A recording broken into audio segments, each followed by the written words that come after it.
Happy New Year! It is 2022 and I am back with a video based on our lead researcher's report. Ellie, you guys have met him on the podcast. He was in episode 2, I believe. And in this report, basically, he talks about 2021. And because I already did my own 2021 video, I'm not going to rehash what he's said for 2021, though we do agree on a few things. And if you do want to read this, the link for this, as always, will be the first link you will see in the show notes for today's podcast or the YouTube video. So please do take your time and have a look. Today, what we're actually going to focus on is the expectations for 2022. So this is available via LinkedIn. And we're going to go all the way down. So if you just want to look about 2022 and just to give you some ideas of what to expect, what to think about, and let me remind you again, anything Ellie says or I say in this video or the podcast is financial advice. So you're going to go all the way to the bottom because he spends a fair bit of time talking about 2021. So this is everyone Ellie is the research lead, but everyone in the research team at 21 Shares a Month put it together. So here it is at the bottom, expectations for 2022, macro. Macro means big. All right, so the first one we're going to talk about today is Ether to Bitcoin, right? Market value indicator crossed for the first time in 3 years the 50% mark. In other words, Ethereum takes over 50% of Bitcoin's market capitalization or market cap. All right. So I think a good way to talk about this is to have a look right now, right? So if we look at Bitcoin right now, Bitcoin is sitting on, so that today is January 2nd, 2022. It's about 4 p.m. Taiwanese time. The Bitcoin market cap is slightly under $900 billion. The Ethereum market cap is $445 billion. So literally it's 50% off, something like that, right? My math is terrible, but you can see Ethereum is definitely picking up. And in 2022, myself, lots of other people as well, they expect Ethereum to continue its sort of forward momentum with increased adoption in terms of the Ethereum ecosystem, with more apps, with more people using the system, with a lot more retail people coming in, banks and other institutions. Definitely something to keep your eye out on for 2022 is this number going up, and of course Bitcoin going up as well, but Ethereum catching up on the market cap of Bitcoin. Okay, and let's move on to the second prediction. The second prediction is proof of work miners, right? And you guys know I'm a proof of work miner, might face more friction outside China. There's a rising concern from some politicians over the energy consumption of proof of work networks like Bitcoin. Countries could try to curb mining by shutting access to miners or attempting to completely ban these practices.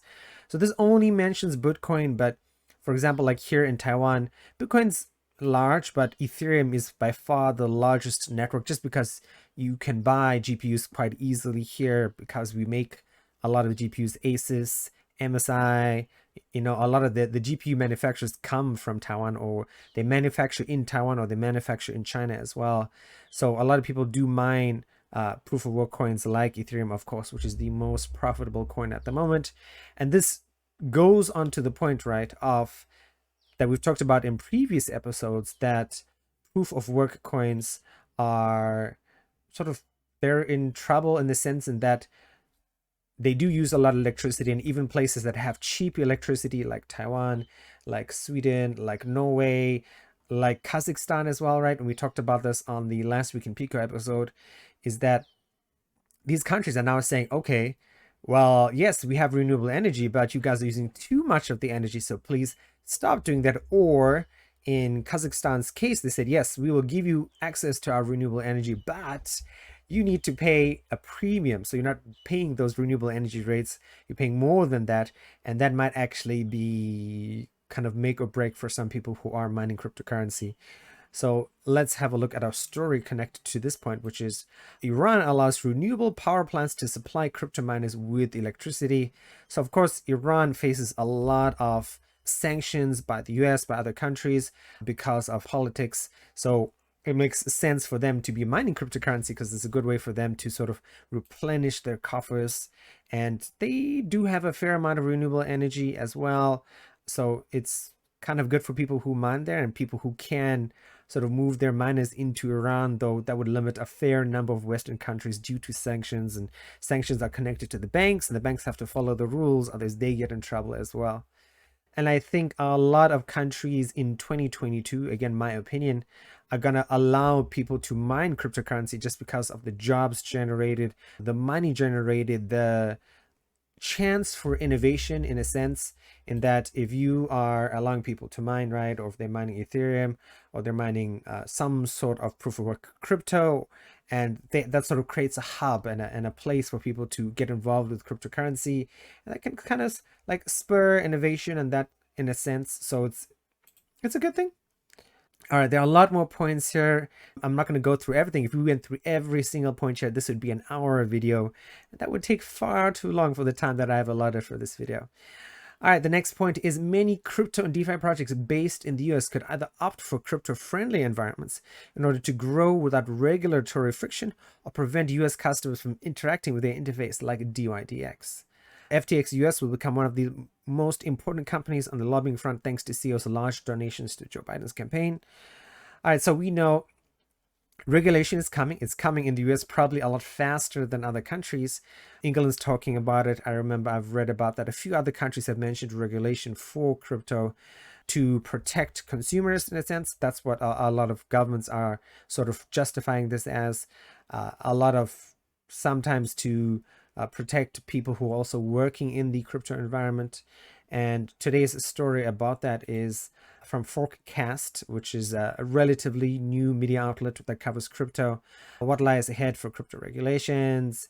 And they mentioned major regulations here: China's crackdown, El Salvador's embrace of Bitcoin, growing regulatory clarity as well. They talked about some of the stuff we already talked about: Dubai, Gibraltar, Malta. They're allowing people in crypto to get sort of to apply for licenses, financing licenses. A project that I follow, Bank Social, they just got their license in Dubai or the UAE, I'm not sure. Global regulators in the driver's seat as well. The FATF, Financial Action Task Force in the US. And now money laundering is, of course, is a big problem with crypto, so that's going to be a big focus for a lot of crypto regulation, and how crypto regulations in Asia are taking shape.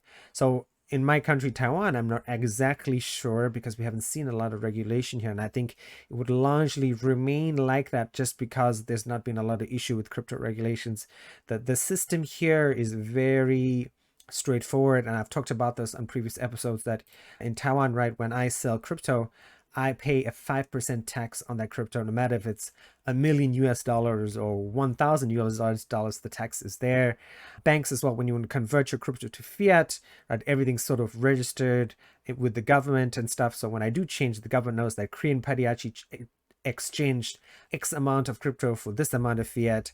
And there is no privacy here, but that's fine. I'm not a big privacy person, as anti-crypto as that is likely to be.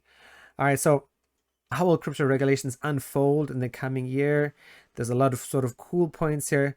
Definitely something to read. And Michelle Lim is a journalist I have been following. She was on CNN, as it says right here. Somebody you can follow on Twitter as well. I do follow her on Twitter. All right, and let's move on to the next point of Ellie's research report. We're going on to stablecoins. Traditional service providers are already embracing technologies coming from the crypto industry. Visa will eventually enable its network of consumers, businesses, banks, and governments to use USDC. This endeavor is a testament to the fact that conventional finance seeks to tap into the innovation behind the crypto infrastructure. So there's a lot to be said there, and we've talked about that on previous episodes again, right? It's the fact that MasterCard is already embracing USDC. Visa's already began testing towards the end of 2021. Both these massive financial organizations are, hiring people, expanding their crypto departments because, crypto does innovate. Crypto has innovated a lot, and especially in terms of DeFi and what you can do with crypto, the speed of transactions. Certain crypto chains are faster than Visa and MasterCard themselves as well. And I mean, I've talked to you guys about this before, that like if I transfer money from one country to another country, it takes 3, 4, 5 days, right? But on crypto, I can send money to my brother in South Africa in literally 5, 6 minutes, and he can get the money there and he can spend it at certain places, or he can cash it out for fiat at South African exchanges, which is fantastic. And the story I got for you guys today is Visa doubles down on crypto despite recent double-digit drop. So crypto has been going down. You guys have seen that as well. But Visa has seen the future and they know crypto is it. And so they're expanding their crypto services, NFTs as well. Visa bought that NFT last year. Buy and sell crypto exchanges, Coinbase, Binance as well. So before, it used to be very hard to use your credit card, especially a Visa credit card on some exchanges. Visa has sort of loosened the reins a little bit, and they said, yeah, if you guys want to buy crypto, we're not going to stop you. And now we have even more choices for crypto credit cards. Crypto.com has a credit card as well, which I just found that I can actually get in Taiwan, which is something I would want to do as well. And let's move on to the next story. So the next story is about video games, right? I always have to talk about video games at least in one episode every week. AAA crypto native games will take more time to develop than expected, might even fail to deliver or raise another round of financing to meet expectations. All right. And so AAA video games, right, are games. So if you're not a gamer, there are games like these are the games you probably heard of, right? Halo Infinite, Grand Theft Auto 6, Skyrim, Elder Scrolls Skyrim, Doom, Zelda, Breath of the Wild. So these are all AAA games. So now AAA games are the AA games as well. AAA games are these sort of highest quality, most bang for your buck kind of games. Games that I play, and you guys have heard me talk about this as well. Carson and Jack, who you see on Telegram, Discord, they play these sort of AAA games as well. So now we are getting AAA crypto games. There's a Solana game that's very famous. Illuvium is the one game I'm thinking about. They are doing something big in the space. But now, and to Ellie's point as well, in some of these games, right, they're started, they're developing, they're taking money as well, but they might not actually even deliver. And the link I've got for you today is from QuantumWorks. Powered by Crypto, built in Unreal 5. Unreal 5, right? Unreal is one of the top gaming engines to make games. They're compared to Unity as well. This is Project Quantum, and you get to see the graphics. Excuse this part over there. It looks really cool, blood and guts and all that sort of stuff. Unreal Engine delivers beautiful visuals. You've probably seen the Matrix stuff that came out towards the end of 2021 with Unreal Engine 5 and how realistic it is. And they're on BSC as well, Binance, Dex Tools as well. You can check it out. Get loot, get out, get paid, right? This is the story. This explains what the game is about. To become a seeker. Project Quantum is an instance MMO FPS, right? MMO is massive multiplayer online, first-person shooter focused around acquiring loot. So this is sort of like Destiny, sort of like The Division as well, a sci-fi universe. Very, very cool. And you've seen the visuals. So it says Code of War Core, Foundations, Pillars. So the game is not coming out this year. It probably won't even come out for another 2 years, right? Like Elder Scrolls Skyrim was announced in 2021, and it's not coming out until 2023 if we're lucky, given COVID restrictions as well. That is a problem. Like I kickstarted a bunch of games in 2021, 3 games to be exact, and a lot of these guys, because in Kickstarter, right, it gives developers a chance to say, hey, this is what we're doing. And almost all of the projects actually have said, because of COVID, the development has been delayed, because when you're working remotely, certain things do happen a lot slower. So like this kind of game, right, if it maintains momentum, if crypto is doing well, I mean, maybe we can look at 2023, but maybe even longer than that. So I think crypto gaming is really cool, really, really exciting, but we have to see if it can actually deliver. And let's go to the next point is, it is challenging to overstate how big an innovation it is. According to 𝕃𝕚𝕜𝕚𝕚, 1 million streams on Spotify nests $3,000. Of this, 84% goes to the label if the artist is on a major, 50% if indie, and a whopping $480 goes to the artist. So this is, again, is another one of those major stories for 2021, is that we learned that artists really earn very little money, right? If they're getting on Spotify, if they're getting on Amazon Music, just because that's the way their labels take a majority of the money, and that's where NFTs sort of can leverage or help artists to earn more money. And I mean, they've done that in 2021. All these guys who do paintings and art and graphics and stuff, and they've made tons of money from their NFTs. And I think 2022 is the year we'll see that for musicians, especially indie musicians. Maybe they have 2, 3, 4, 5, 10,000 followers on Twitter, maybe less than that, and they're like, hey, I'm releasing an NFT, support me, right? It's no longer the Kickstarter model where you can sell an NFT, and through the NFT it'll give you access to that artist in terms of something, right? It's I think we can even step over Kickstarter and do something really, really cool. And the story I got for you guys today, right, is from the New York Daily News. Again, not a very recent story, but never before heard Whitney song breaks NFT sales record. Whitney Houston, right? Everybody knows who she is. For $999,999, setting a record on the Tesla's blockchain. Very, very cool for the person who bought it. Very, very cool for Whitney Houston's estate, right? She died in 2012 at the age of 48. Very, very sad, but very cool. So, I mean, this is an extreme example, but I think we can get a lot of small examples and a lot of less expensive blockchains than Ethereum. And, it'll be really good for people. All right. Next NFT piece of news is OpenSea will see, well, potentially, right? Potentially is the operative word, lose market share as it faces more competition with Coinbase, FTX, Rarible, Zora, Super Rare, Nifty Gateway, etc. So a lot of these big exchanges, right, they've launched their own NFT platforms. Binance was the first, I believe, because I'm a major Binance user, and Binance launched NFTs in summer of 2021, and I've never been able to get any because anytime I want to get a Binance NFT, they're always sold out. I've sold an NFT on Mintable, which is not included here as well. Rarible sells a bunch of stuff. Super Rare does a bunch of stuff as well. All really, really cool. And we can have a look here. Despite that, right, OpenSea saw a 646x increase in trading volume in 2021.